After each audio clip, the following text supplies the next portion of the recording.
Greetings and welcome to Old Drunken Discography, where old friends and fans come together, BS, argue, occasionally agree, and discuss a musical artist. This week's musical artist is the Deftones. Today we are talking about Gore. If this is your first time visiting us, we are a playlist link channel. You can watch all of our videos in a row to see how we got to where we are here.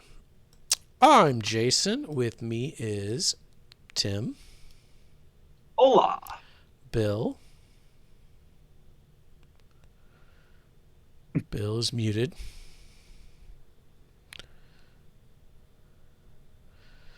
And Trey. Hello.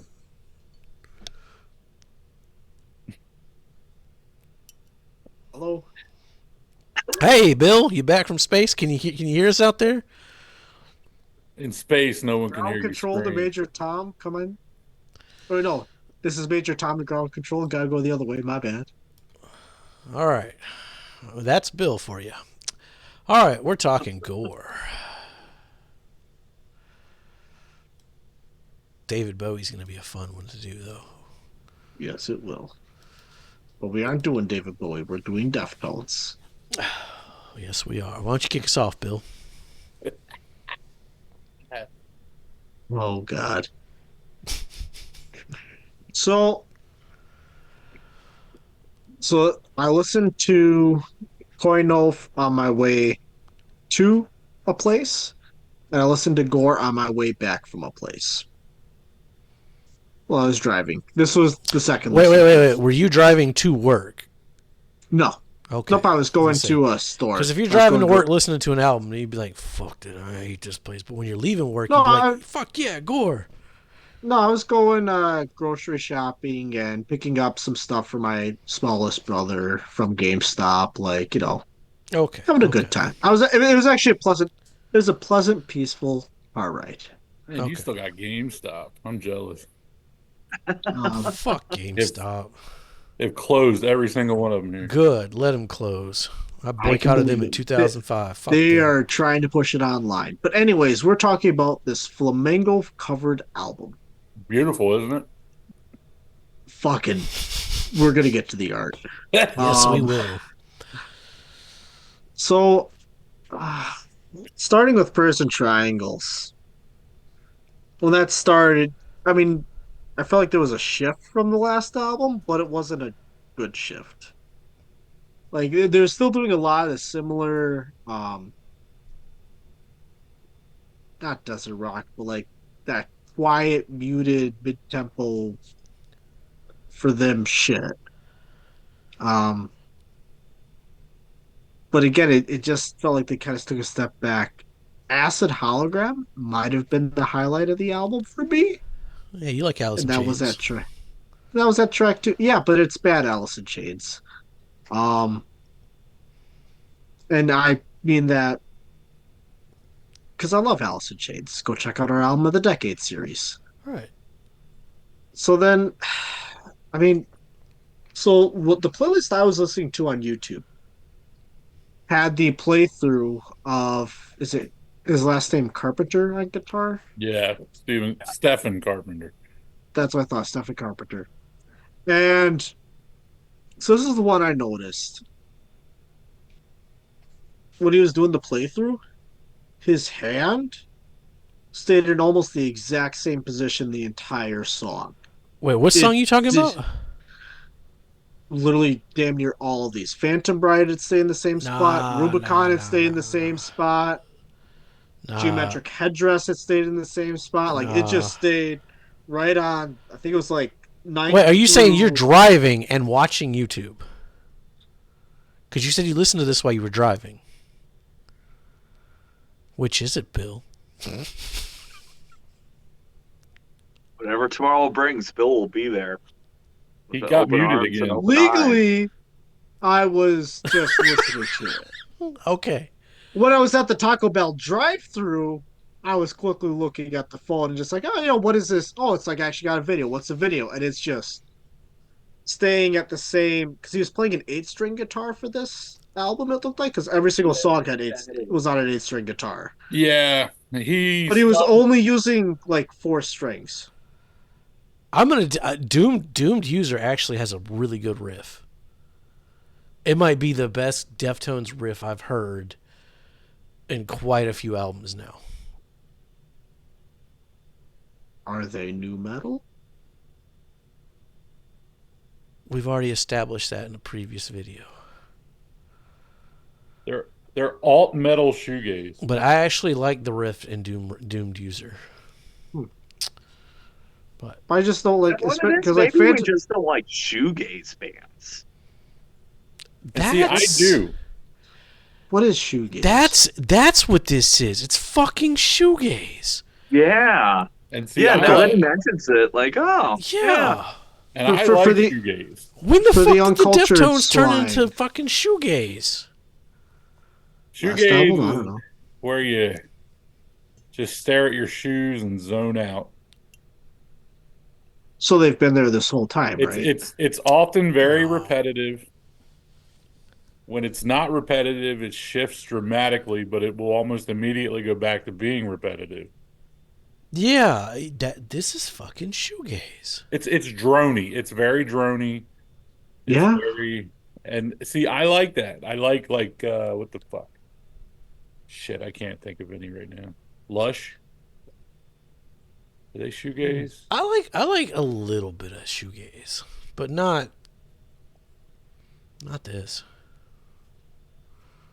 Well, kind of finishing up here. The title track, Gore, for me, might have been the low point of the album. But yeah, it just felt very shoegazy, very dull, repetitive. Not to the point that I would fall asleep to it, but not to the point it would keep me awake listening to it. Like it's in that weird, bad subdivide between. It's to coax you towards REM, your REM sleep, but not to keep you there. It's just it cradles you a little bit while you think about the crazy existential heat up, inevitable. I.e., not good driving music. No. But the thing is, like, I tried listening to this while going to sleep. I tried to listen to it while driving. I mean, it wasn't just this album. It was other albums I tried to listen to while, like, doing some sort of work, such as cleaning or office work. Like, I struggled finding a place in my day-to-day life for this band and this music to exist. Bill, I want to follow that up. My first thought on an album called Gore is that it's going to kick ass.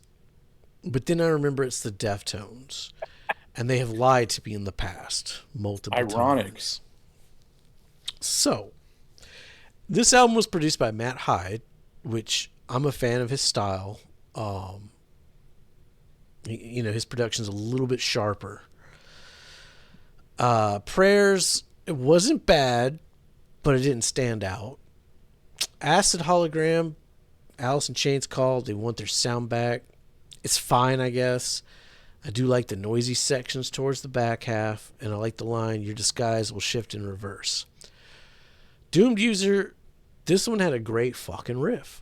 I'm trying to remember at what point did my favorite part of the Deftones, being Chino, end up being the part I don't like the most. If I had to pick a top song from Gore, it'd probably be Doomed User. Geometric, this one reminded me of Robert Jordan taking 3 pages in the Wheel of Time book to explain every detail of what someone was wearing. It was fine. Hearts and Wires, boring, been there, done that for the last 5 albums, Deftones, but it sounds better production-wise. Patura, interesting riff. It had some fun parts with the drums. I didn't mind it. Track 7, not bad, not good, but not bad. Kind of sounds like Filter, the band. Track 8, what am I missing here? This is shit, boring shit.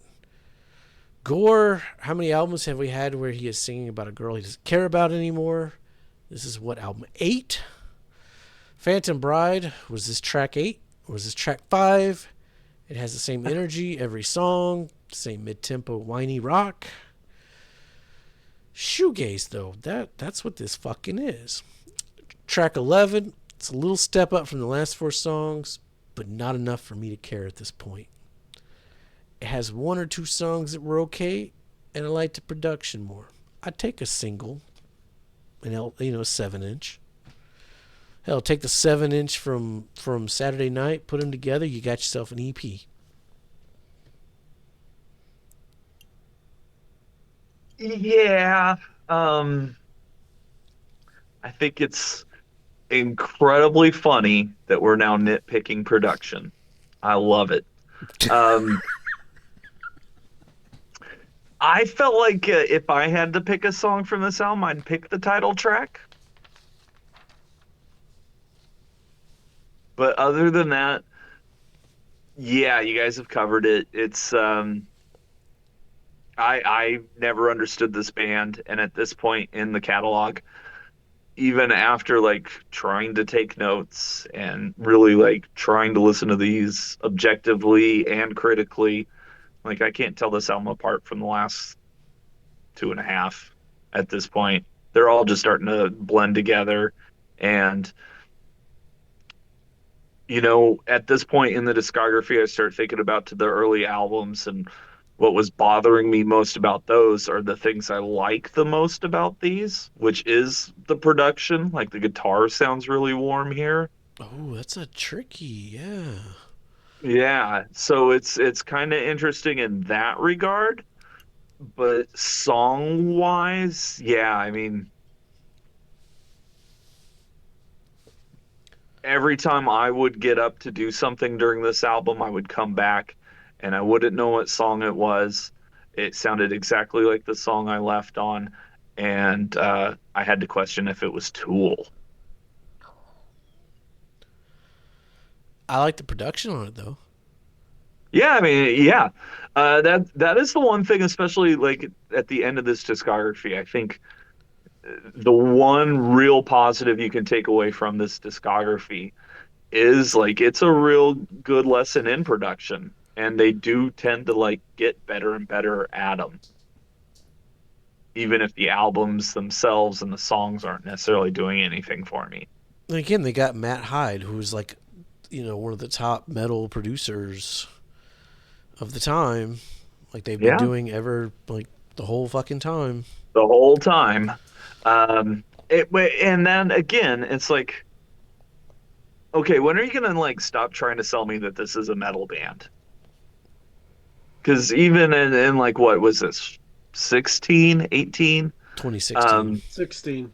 Yeah, like there's nothing metal about this. This sounds closer to watered down radio rock than anything heavy or metal. It's shoegaze. This is Yeah, what yeah, Chittagazzi would wishes they sounded like. yeah, yeah. It's And I'm a big fan of alternative metal and all that good stuff. And like, yeah, I'll sit here and talk about Faith No More all day long. And yeah, everything here has just been done better by other bands. And you can hear what bands they're listening to. I can because I like those bands, for the most You part. like Creed? I don't hear Creed. He broke him, Bill.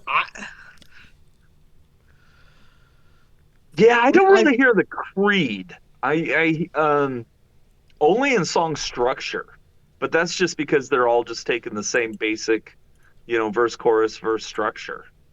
Um, but vocally, I think, yeah, like tonally, it's much more in line with Billy Corgan's tonality. It's aligned a lot with Mike Patton's approach. And then the way he's kind of working around the measures is very Maynard inspired. Like we're not digging too deep here.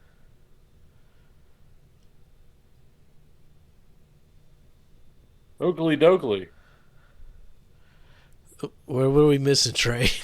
Honestly, with this album, like I said, I've said it numerous times. This is not an album I was experienced with going into this. This is the one album I like. Prayers and Triangles. Personally, I think it's their best opener. Okay. I don't know what it is about that, but I love that song.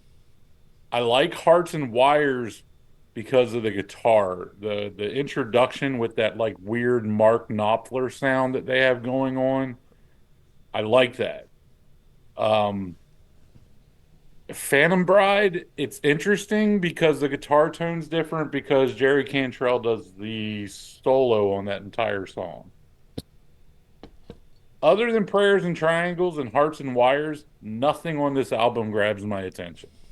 Um, I can put this album on and it's just background noise, honestly. I know like Stephen Carpenter was completely detached with the making of this album. He was, I don't know if he was just sitting in a corner high off his ass the entire time, but he had no say in what was going on. He didn't want any say in what was going on. He was So just this, hitting the same 8 notes. It's okay. and this is predominantly a Chino album. And That's Chino, interesting because, like I said, I mean, there was like two like good riffs on this record that yeah, kind of stood out to me. I'm wondering if like somebody else wrote them besides the guy who's been writing the previous 8 it's like albums. it's predominantly a Chino album. Like Stefan's even talked about how it wasn't until like years later he realized that Hearts and Wires has interesting guitar stuff going into it. Like years after it was released, like he just did not give a shit as what was going on. Yeah, I thought there was a little bit of better guitar on this one. Like, Yeah, and so overall, like I said, I like those two tracks, but this album does not catch my attention. So, and I've tried. I've listened to it as much as I listened to the other three, but it just doesn't do it for me.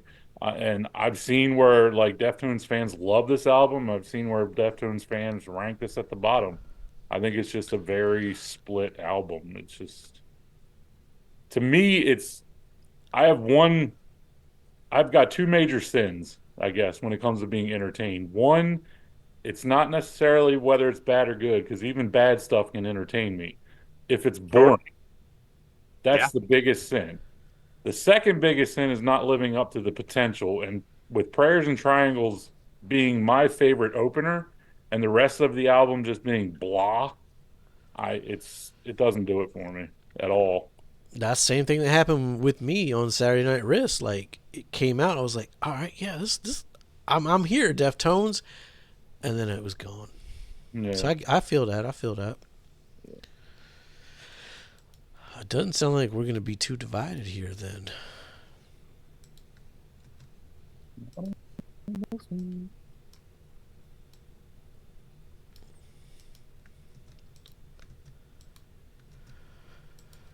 All right. I think, Trey, you're going to have it. It's Trey's turn to guess. Oh, it is, isn't it? Shit. All right. You're welcome. Look at Bill doing his work. Yeah, he pays attention to that. I was trying to like get around that so I didn't have to guess the next one. I'm going to guess for Jason number 7. You actually nailed it. And I'm going to guess the same thing for Bill, That would be incorrect. number 8. Yes. Tim, I was going to guess number 8. Yeah, that works. And it's number 8 for me.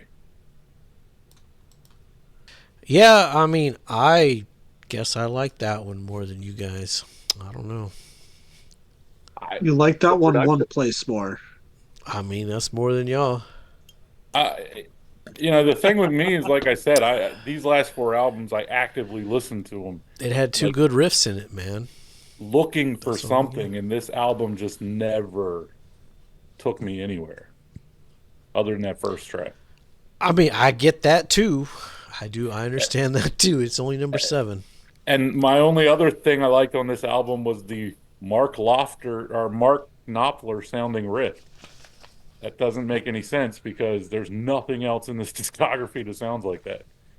I didn't even know this record existed until I had to make this discography. And I haven't followed the Deftones, but like I knew White Pony. I knew when the self-titled came out. I knew when Diamond Eyes came out. I kind of remember Koi and I remember Ohms. I don't remember this album coming out at all. The release for this album, much like the album itself, was a fart in a windstorm. It came out, it happened, no one noticed.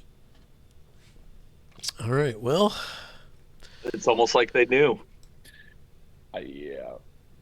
I don't think, personally, I don't think the band was ready to make a new album. I think it was just that point where they were like, well, we're supposed to make a new album. So they just churned it out, and this is what we got. And honestly, at this point in their career, they've been around so fucking long, that's what you do. I mean, well, the Stones do it too. It's just every once in a while you strike, oil, and then most of the time, the rest of it is fucking mud. yeah. I mean, Green Day did it too. Yeah, yeah. Metallica does it too. Yeah, yeah. Offspring keeps does going for happen. gold. It's okay. No, Offspring kind of does it too. Mm-hmm. The Ramones didn't though.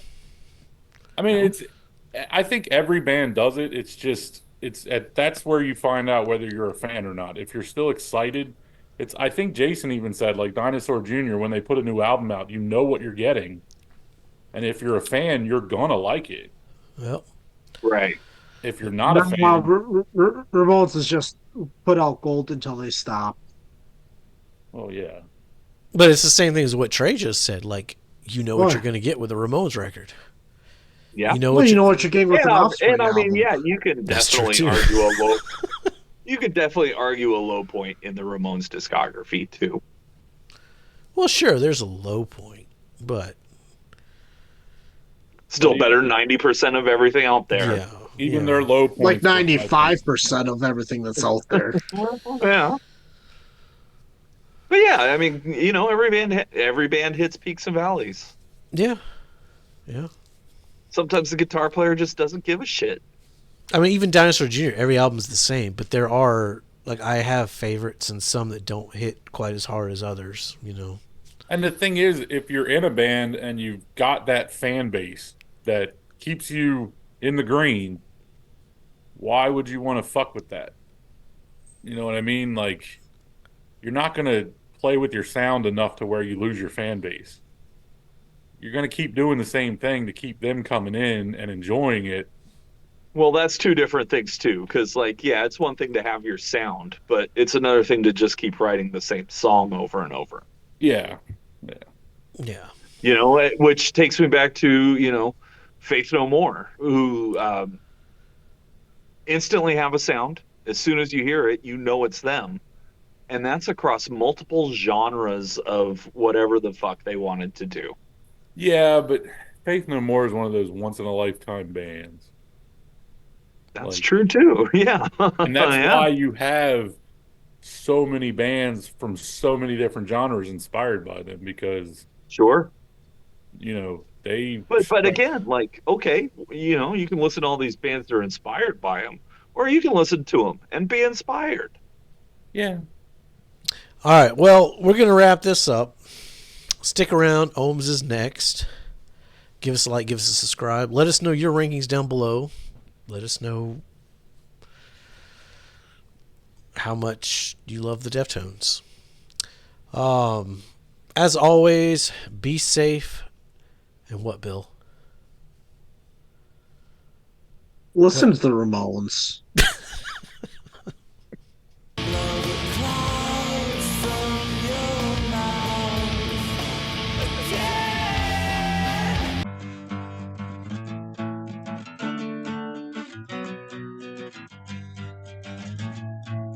And then you go a little woo, and then a little whoop, whoop, whoop, whoop, whoop, and then it's all, and then you're ready to go again.